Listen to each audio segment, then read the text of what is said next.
Hello ಎಲ್ಲರಿಗೂ, ಇವತ್ತಿನ video ಕನ್ನಡದಲ್ಲಿ. ಸೊ ನಾನು ಇವತ್ತು ವಾಕಿಂಗ್ ಮಾಡ್ಲಿಕ್ಕಂತ ಹೊರಗೆ ಬಂದಿದ್ದೆ.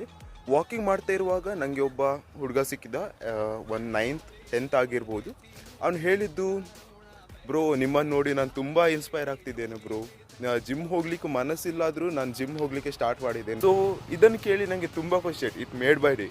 ಹಾಗೆ ನೋಡ್ತಾ ಇರುವಾಗ ನನ್ನ ಫಿಟ್ನೆಸ್ ಜರ್ನಿ ಹೇಗೆ ಸ್ಟಾರ್ಟ್ ಆಗಿತ್ತು ಆ ಬಗ್ಗೆ ನಾನು ನಿಮ್ಮೆಲ್ಲರ ಜೊತೆ ಶೇರ್ ಮಾಡಬೇಕಂತ ಅಂದ್ಕೊಂಡಿದ್ದೇನೆ.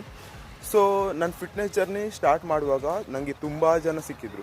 ಅವ್ರು ಹೇಳಿದ್ದು ಒಂದೇ ಮಾತು, ಯಾಕೆ ಬ್ರೋ ಜಿಮ್ಮೆಲ್ಲ, ಸೊ ಜಿಮ್ಮೆಲ್ಲ ವೇಸ್ಟ್, ಅದರಿಂದ ನಮ್ಮ ಜೊತೆಗೆ ಬಾ, ಡ್ರಿಂಕ್ಸ್ ಮಾಡೋಣ, ಪಬ್ ಹೋಗೋಣ, ಹುಡುಗಿಯರ ಜೊತೆ ತಿರ್ಗೋಣ, ಹಾಗೆ ತುಂಬ ಜನ ಹೇಳಿದರು. ಹೇಗೂ ನಿಂದು ಹಾರ್ಟ್ ಬ್ರೇಕ್ ಆಗಿದೆ, ಅವ್ರ ಜೊತೆ ಎಲ್ಲ ಹೋಗಿದ್ರೆ ಗಮ್ಮತ್ತಾಗ್ತದೆ ಬ್ರೋ, ಸೊ ಎಂಜಾಯ್ ಮಾಡು ಅಂತ ಹೇಳಿದರು. ಆದರೂ ನನ್ನ ಮೈಂಡಲ್ಲಿ ಇದ್ದದ್ದು ಒಂದೇ ಮಾತು ಬ್ರೋ, ಜಿಮ್ಮಿಗೆ ಹೋಗು, ಯಾಕಂದರೆ ಅದರಿಂದ ನಿನ್ನ ಲೈಫ್ ಚೇಂಜ್ ಆಗ್ಬೋದು, ನೋಡುವ ಒಂದು ಜಿಮ್ ಟ್ರೈ ಮಾಡಿ ನೋಡುವ ಅಂತ ನಾನು ಜಿಮ್ಮಿಗೆ ಹೋಗಿದ್ದೆ. ಸೊ ಜಿಮ್ಮಲ್ಲಿ ಹೋಗಿದ್ದ ಫಸ್ಟ್ ದಿನಾನೇ ಒಂಥರ ಇತ್ತು, ಯಾಕಂದರೆ ಯಾರು ಗುರ್ತದವ್ರು ಇರಲಿಲ್ಲ, ನಾನು ಒಬ್ಬನಾಗೆ ಹೋಗಿದ್ದು, ನನ್ನ ಜೊತೆ ಯಾರು ಫ್ರೆಂಡ್ಸ್ ಇರಲಿಲ್ಲ. ಸೊ ಎಕ್ಸ್ಪೀರಿಯನ್ಸ್ ನೆಕ್ಸ್ಟ್ ವೀಡಿಯೋದಲ್ಲಿ ಹೇಳ್ತೀನಿ. ಫೈನಲ್ ನಾನು ಹೇಳಬೇಕಾದ್ರೆ ನಾನು ಜಿಮ್ ಜಾಯ್ನಿಂಗ್ ಆಗಲಿಕ್ಕೆ ಕಾರಣವೇ ನನ್ನ PU heartbreak. So video ಇಷ್ಟ ಆದರೆ ಲೈಕ್ ಮಾಡಿ, ಶೇರ್ ಮಾಡಿ ಹಾಗೂ ಫಾಲೋ ಮಾಡಿ. ನಮಸ್ಕಾರ.